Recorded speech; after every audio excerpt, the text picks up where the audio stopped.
Hey, so I am here with David Morris, a good friend of mine. I've known him for a few months, and yeah, I just wanted to get together with you, David, and talk about some things. Hey, and talk about some things regarding your expertise. And so I've got a few questions here that I'd like to ask you.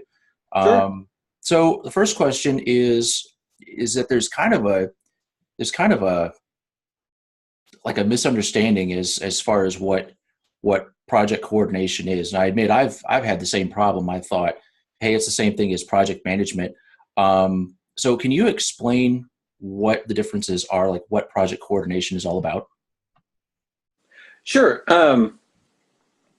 I think it varies across different industries. So I can only speak from a professional services perspective in an IT environment where both products and services are sold. Mhm. Um, Let me address PM first. So, textbook definition, a project manager is a person who has the overall responsibility for the successful initiation, planning, design, execution, monitoring, controlling, and closure of a project. Okay. Um, as the project manager, their job is to, they plan it out, they create the budget, they oversee and document all aspects of the specific project they're working on. Project managers may work closely with upper management, sales, engineering, as well as the project coordinator to make sure that the scope and direction of each project is on schedule and staffed accordingly. Okay. So, a coordinator, it's a broad term, number one, for a position that focuses on bringing together employees, products, processes, clients, and other resources for a company. The role and responsibilities of a project coordinator are usually a subset of that of the project manager. While there's some project management aspects to it, they are not the project manager. Um, the primary responsibility of the project coordinator is to keep the project and all related processes running smoothly. Okay. Project teams often require coordination of activities and resources and equipment, as well as information.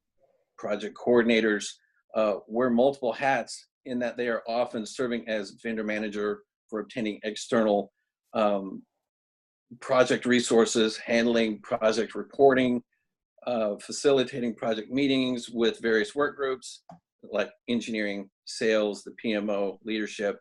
They manage the flow of all documentation, information from one work group to another.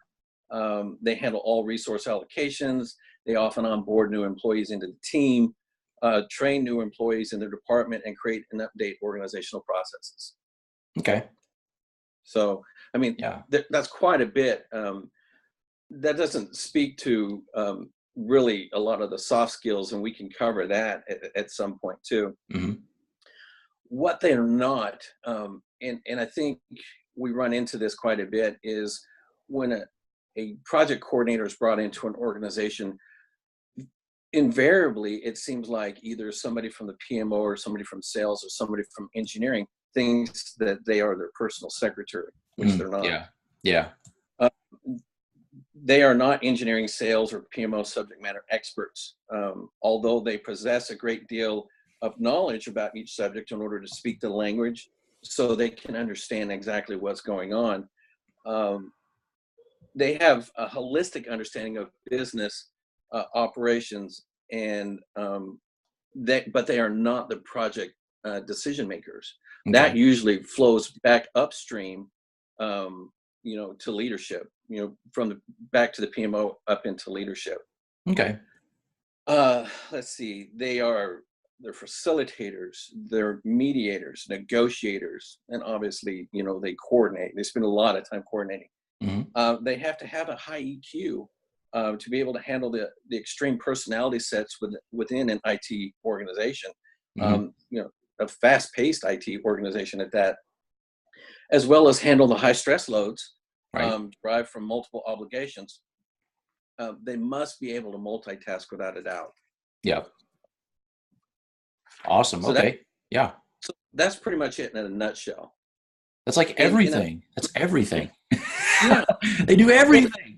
Well, and it's amazing too, because they're like the glue that holds the rest of the organization together. Mhm. Because, um, and I think, raise your hand, um, most organizations that you go into, operationally, there's so much chaos, there's so much withholding of information. People are tripping over each other. Yes. It's the sales team against the engineering team against the PMO team. And what happens is when you bring that coordinator in, they're the ones that bring that sense of calm, and help build those bridges for collaboration. Hmm. It's a highly underrated position, but it is worth its weight in gold when you get the right person in place that can start pulling people together. Right. Well, and I mean, I'll admit too that I hadn't heard of a project coordinator really until I met you. I just thought, yeah, project managers, PMs, that's all there is. But I mean, Right. this sounds like a superset of even that. There's, like you said, there's the glue that holds the organization together, but there's also the gatekeeper-ness. Is that a word? That's not a word. But you're like a gatekeeper. You help control the flow of personnel, of talent, of time, and that is a very crucial thing, because otherwise there is chaos. So that's good. Well, I Well, know. absolutely. Well, I can tell you from experience that for every coordinator position I've ever had, um, I've stepped through the door, and what I've seen is, engineers getting waylaid upside the head because you have people coming through the back door. Hmm. You'll have salespeople hand out the engineer's personal cell phone number to the customer. The engineer will be on a project already, and the salesperson would call this engineer in the middle of a project and ask them to come do a pre-sales engagement. So Hmm. they've been going through the back door. Yeah. Well, with leadership, we were able to effectively close those back doors and set the policy that this is not acceptable. This is not what's going to happen, because you're impacting the other projects that those engineers have been assigned to. Yes.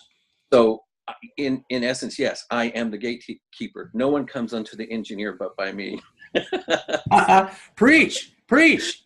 But well, and it's not, and I'm not creating a front door and a process to slow anybody down. However, it is to bring structure and order Right. to an otherwise chaotic environment.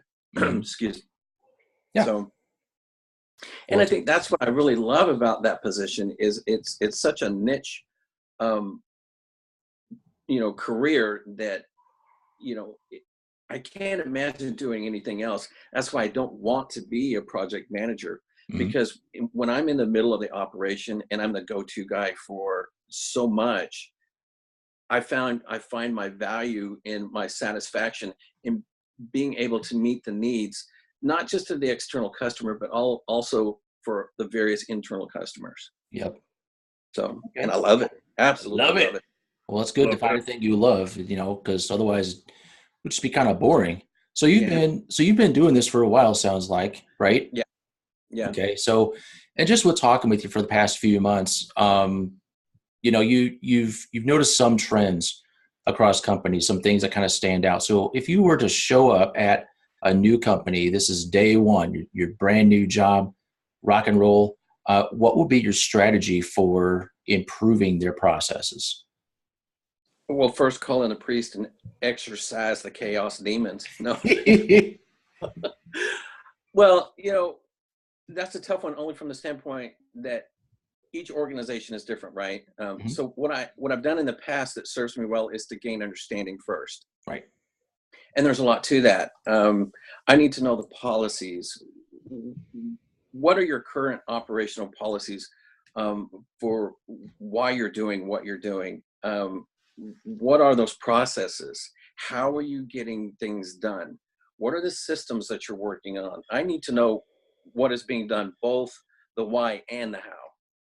So that's Right. crucial. You have to have a basic understanding of how this organization is operating. Hmm. And then I need to get to know the people. I need to know who all the players Okay. are. I need to actively listen to them, to hear what they like about the organization as a whole, how they interact with each other, what those pain points are. I need to listen to what's not being said as well, because there's a lot of time when somebody doesn't know you, they're not going to confide in you and open up. Hey, you know what? This craft is really broken. Hmm. So you have to let them get to know you and start building that trust with them. Right. And this is where familiarity brings about an open dialogue about what's actually going on. I have to observe how people interact with each other. The systems tools, like I said, they've been given to work with. I have to look for gaps. What are those pain points that impede effective and efficient work efforts? I then have to start asking my questions, and there are a lot of them, to figure out the best way to fix what might be broken, create what doesn't exist, and begins setting myself up as the conduit for communication, information sharing, and conflict management. Okay. This is a process that basically plays out over a 30, 60, 90. That to me is your onboarding period, right? Right. So, and then after that, then the real work begins, by, helping build bridges with the various work groups, opening lines of communication, creating structure through process, closing the back doors, opening the front doors, like we had talked about earlier, and engaging leadership. And that is crucial. Engaging leadership. The project coordinator is only as successful as the backing that he or she gets from their leadership. Yep. You hire a project coordinator to help you bring order and structure. Don't throw them to the wolves. Right. You need to trust that what this coordinator is doing is going to be beneficial, so you need to have their back. And I think leadership misses that mark quite a bit. Yep. Because they are, like I said, creating structure through process. They're engaging, the employees from all these different work groups. And then they try to bring that sense of calm through focused collaboration. Yep. So, okay. Yeah. So it sounds like a crucial part of the process is, you're saying right at the beginning, it's about communication, getting the lines of communication open, because that's really the currency that flows back and forth. If nobody's communicating, then how do you coordinate? And yeah, I hear you on the trust factor. trust is Aren't huge. gonna. Yeah, I mean, it's like, who's this guy, David? Who? And he's gonna come in here and do what now? You got to build that. You got to start building those layers of trust so that they can open up to you and share what's going on. So awesome. Yeah, that's good information. Well, and that's why it's so important to be able to speak their language, right? So, PMO is going to look down at the end of their nose at you and go, "Who's this guy? He doesn't know anything about project management." But when you can start talking, the whole PMI, PMBOK, the different areas of project management, when you can start, talking to engineers, whether it's, collaboration, enterprise, solution provider, data center, mobility or security, when you can, speak their language, they're like, "Oh, okay, this guy might know a little something." Yeah. So they start to listen. Bottom line, right, is my objective is to get people from all work groups to play nice with each other. I'm not to be the know-it-all, but I am, that guy that everybody comes to and should be able to come to for whatever, just to keep things rolling. The strategy for doing that is to know the business. You work to build trust, not only, with them trusting me, but them trusting each other. Right. And then implementing processes that bring about efficiency and lessen the pain that everyone's encountered to date. So. Yep. Okay. Yeah. Good stuff. That is good stuff. So, as far as your professional image, what are you best known for by leadership and other employees that you've worked with so far? Huh. Well, this is going to be good, huh? Well, yeah. Hands down, everybody's basically referred to me as the go-to guy. Okay. Yes, they know me as someone who's kind, and they can work, really well with me, and I'll go that extra mile for people. But hands down, I've always been known as the go-to guy. Okay. There's just something about being a project coordinator that I love, that drives me to be a lifelong learner. So I'm able to help as many people as possible. So, yeah, a former boss of mine told a group of employees, when they were, saying, "Well, we're going to need this or that," and my boss just came back and just said, "Hey, if you're waiting on more, you're catching up." So, Yeah. because I'm always trying to stay one step ahead of folks, looking, because I can see the sales pipeline. I see what's coming down because I can see what projects the project managers are already working on. I know their workloads. And also with engineering, I'm able to see what projects they're on, when they're available, when they're not. And so it gives me this holistic view of the business, so I can try to plan, if you want to talk about capacity planning or forecasting, whatever name you want to put to that. Hmm. you know I have good footing and good visual acuity of everything that's going on within the business. Right. So yeah. um let's see. It's the variety of my work, the people, the process, the overall environment that drives me, to do the very best, excel at what I do, and to really try to make that a difference. Being knowledgeable, being approachable, being teachable. Hmm. Because not every project coordinator, um, you know, possesses all the knowledge. Right there is a steep learning curve, Right. and you have to be able to learn on the fly, and just figure it out as quickly as possible. Right. um, those I've worked with know they can count on me if they've ever needed anything done. As I said, I try to stay one step ahead at all times. um, I'm known for a lot of things as well, all good, but the bottom line is that leadership and other employees know that they can come to me with anything, and I will do my utmost to do whatever I can to help them. Okay. So, and I bring a sense of levity to the entire situation. You I bring mean, that everywhere you go, though. what? I said you bring that everywhere you go, man. Well, I try to, because we can get so full of ourselves and Hmm. so wrapped up in the moment that we forget. Wait, I need to just step back, take a deep breath, laugh a little bit, Uh-huh. just chill. Yeah. Just chill, ever so slightly, just chill, like taking a Valium. Yeah. So, but it's being kind. It's really allowing people to feel a calmness when they're around you, Right. because I'm, in most of the professional services organizations that I've been in, I'm like, hoo-ha, y'all just need to calm down just a bit. And, Yeah. and you got sales fighting with the PMO over one engineer. Well, sorry, you guys, you got to come through me to get it. Yeah. You're going to solve the problem between yourselves. You got to come through me. Hmm. Let's pray. No. So, you know, and I try to get people to laugh at themselves, and at the situation, because being so stressed and frustrated and just mean spirited to get your way Yep. doesn't solve anything, right? No, doesn't. Like, can we just get along? Can we all just get along, please? Yeah. Oh, anyway, Yeah. so Okay. that's pretty much it in a nutshell. Yeah. Um,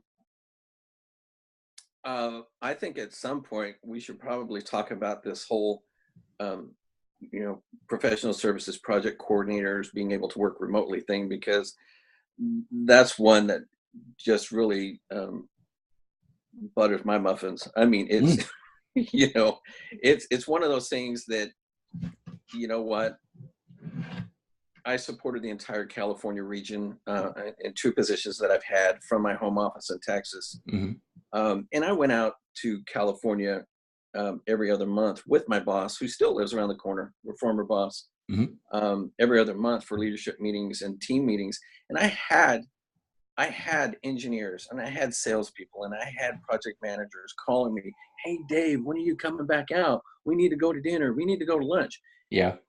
And when you get those kind of calls, that's what helps you to realize you were successful in what you were trying to accomplish, and that is building those relationships with the Hmm. different work groups. Yeah. um, and it's not rocket science, you know um, and I did it working remotely. Hmm. they say absence makes the heart grow fonder. Yeah. Well, once you get to know me and I'm not around. So, but anyway, I was pretty successful. To say all that, I was pretty successful in helping put structure, and I did it remotely. You do not have to be on site to do that. Yeah. Yes, going out there, getting some face time. Yeah, absolutely. That needs to be done.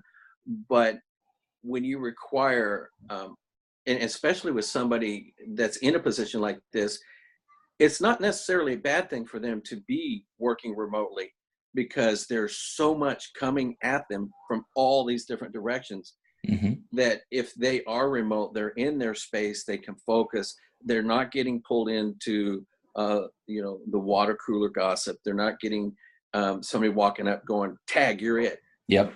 No, and I think that's actually what helped me be so successful, is I wasn't pulled into a lot of the drama, Right. in office drama. So I could focus on the task at hand. So for all those Yeah. companies out there that say project, or that project coordinators have to be on site, I would ask them to rethink that. Right. Do they I never had to do really a have to be on timesheet site? or anything. Yeah. Huh? Like, do they really have to be on site? Really? Really? Yeah, Yeah. no. No. And I never had to do a timesheet, and here's why. My leadership trusted me to do what they hired me to do, and they never ever had to worry that that wasn't going to happen, Hmm. because from the very beginning I was showing them what I was capable of. They went off and did their jobs, Yeah.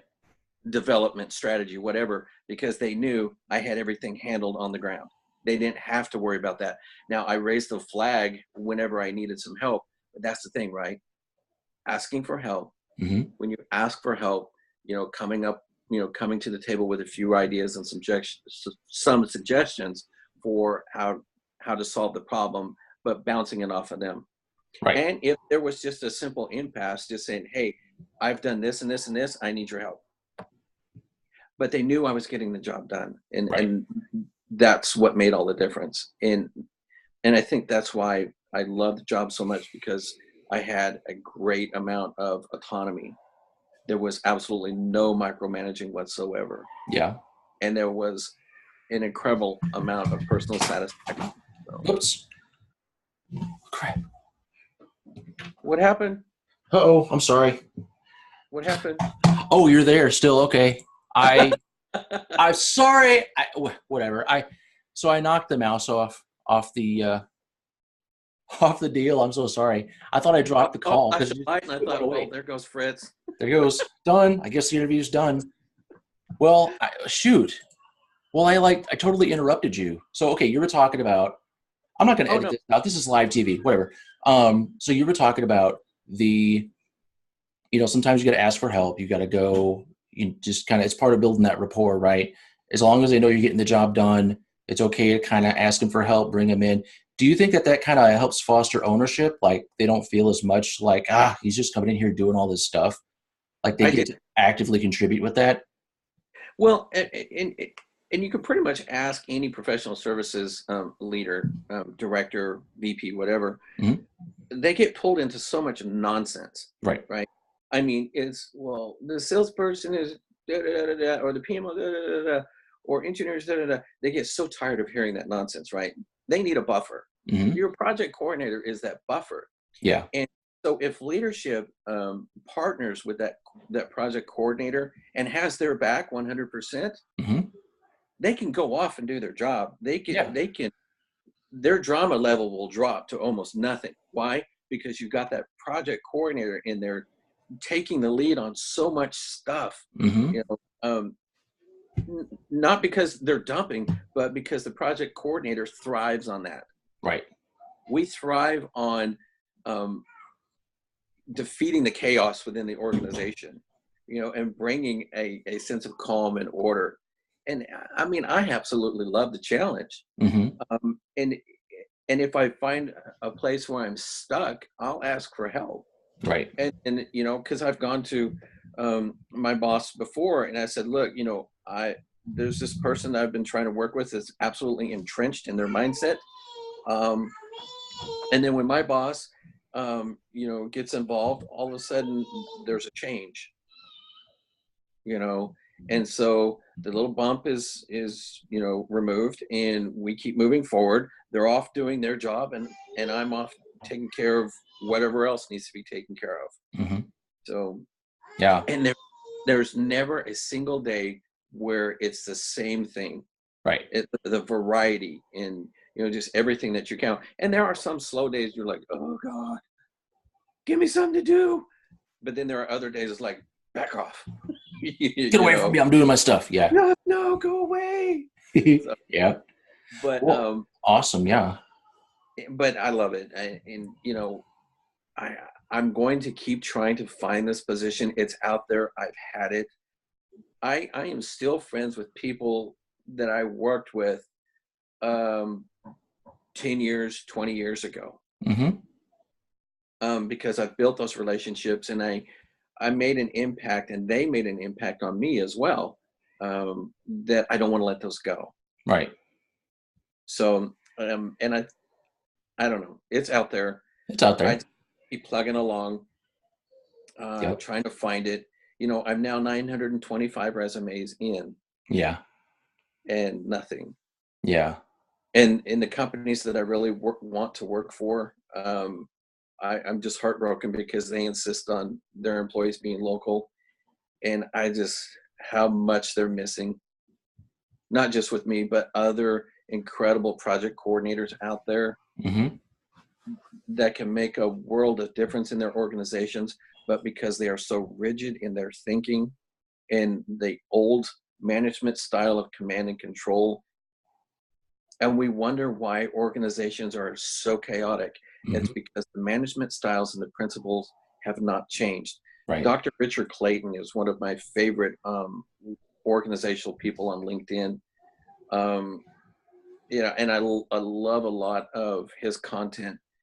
He's just a master at pointing out organizational dysfunction and bringing solutions to fix it. We just need more people like him working now to make that happen a lot faster. Yeah. So. Okay. Yeah. Awesome. Well, that's good. This has all been really good information. To it. Yeah. Well, this is really good information. Because I just wanted to kind of get this together because I know I'm not the only one that is confused about the difference between project management and project coordination. I kind of wanted to dispel any misunderstandings. And I'm kind of jealous. I like what I do, but it sounds like you really do a lot of cool stuff. So I really hope that you find that job. And like you said, it's not some elusive unicorn thing. You just had this kind of job. You're not inventing this yourself. This is a thing, right? It's got an acronym. So, it's got to be a thing. It's got to be legit. So I wish you all the best and hope you find that next gig for you. And I want to thank you for your time today. And a lot of fun learning about it. So, Michael, thank you. I really appreciate you taking the time to really want to know the difference between the two, because there is that misconception about what a project manager is and what a project coordinator is. Mm-hmm. There is some interchangeability to an extent, but by and large, they are two completely separate engagements or roles, if you will. So critters. I say critters. They're critters. They're two different animals. Yeah. All right. Well, I will get this polished up. No, I'm not. I'm going to leave the goof in there when I drop the mouse. I'm going to leave that in there because it's seasoned, right? And I'm going to push this up to LinkedIn, and I hope everybody watching has gotten a deeper understanding about what this type of role does. And if you're interested in finding a guy that does this sort of thing, he's right there. Hey, right there, this guy. I'm right here. So, well, I guess, I'm like pointing at myself, and I'm like, no, this guy, that guy, there. Am I pointing at you? Is it pointing at you? Okay, awesome. So get this guy.